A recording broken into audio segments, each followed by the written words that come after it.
एक बार भगवान शिव और मां पार्वती हरिद्वार में भ्रमण कर रहे थे।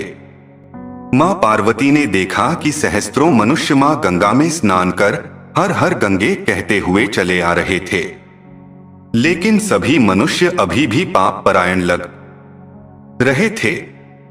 मां पार्वती भगवान शिव से पूछती है कि प्रभु, क्या अब गंगा समर्थ नहीं रही? प्रभु ने पूछा, पार्वती तुमने ऐसा सवाल क्यों किया? मां पार्वती कहती हैं कि प्रभु, इन सभी मनुष्यों के पापों का अंत क्यों नहीं हुआ? भगवान शिव मुस्कुराते हुए कहते हैं कि पार्वती, गंगा तो अभी भी सर्व समर्थ है, लेकिन इन सभी ने पापनाशिनी गंगा में स्नान नहीं किया ही नहीं। मां पार्वती विस्मित होकर बोली, प्रभु अभी तो गंगा में स्नान कर इन लोगों के शरीर भी नहीं सूखे और आप कह रहे हैं कि इन्होंने पापनाशिनी गंगा में स्नान नहीं किया। भगवान शिव ने कहा, पार्वती मैं कल तुमको इस बात का भेद बताऊंगा। अगले दिन प्रातः बारिश होने लगी और सभी रास्ते पानी और कीचड़ से भर गए। भगवान शिव एक वृद्ध का रूप बनाकर एक गड्ढे में ऐसे बैठ गए कि मानो वह इसमें गिर गए हैं और उनसे वृद्धावस्था के कारण निकला भी नहीं जा रहा।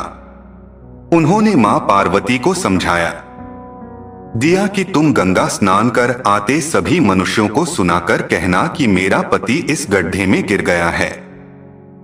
मेरे पति सर्वथा निष्पाप आत्मा है और कोई निष्पाप पुण्यात्मा है उनको बाहर निकल सकती है।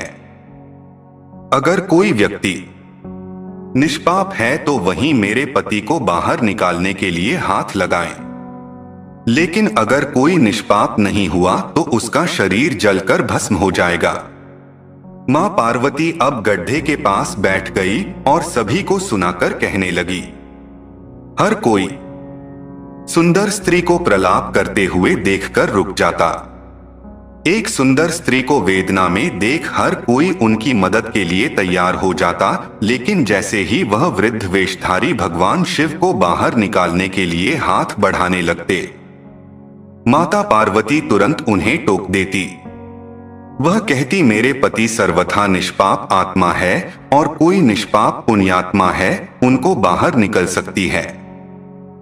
अगर तुम निष्पाप हो तो मेरे पति को बाहर निकालने के लिए हाथ बढ़ाना। मैं तुम्हें पहले ही चेतावनी दे देती हूं कि अगर तुम निष्पाप नहीं हुए तो तुम्हारा शरीर जलकर भस्म हो जाएगा।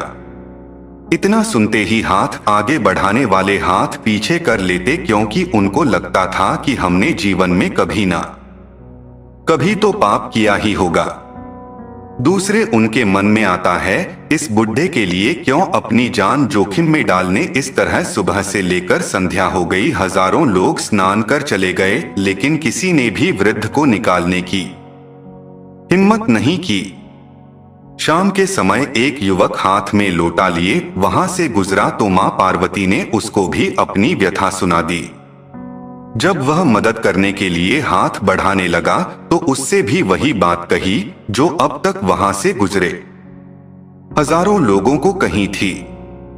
अगर तुम सर्वथा निष्पाप हो तो ही मेरे पति को हाथ लगाना, नहीं तो तुम भस्म हो जाओगे।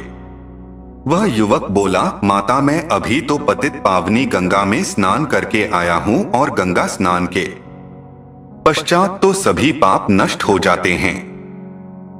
मैं अभी आपके पति को बाहर निकालता हूं। उसने हाथ बढ़ाकर वृद्ध के रूप में भगवान शिव के बाहर निकाल दिया। भगवान शिव और मां पार्वती ने उसको अपने वास्तविक स्वरूप के दर्शन दिए। भगवान शिव बोले कि देखो पार्वती, हजारों लोगों में से केवल इस युवक ने ही पूरी श्रद्धा से स्नान किया था कि गंगा स्नान से व्यक्ति निष्पाप हो जाता है। कहने का तात्पर्य यह है कि लोग बिना किसी श्रद्धा और विश्वास के गंगा स्नान करते हैं, इसलिए उनको उसका पूर्ण फल नहीं प्राप्त होता। इसका अर्थ यह कदापि नहीं है कि गंगा स्नान का फल नहीं मिलता, लेकिन गंगा स्नान का वास्तविक फल उसी को मिलता है जो पूर्ण श्रद्धा भावना से स्नान करता है।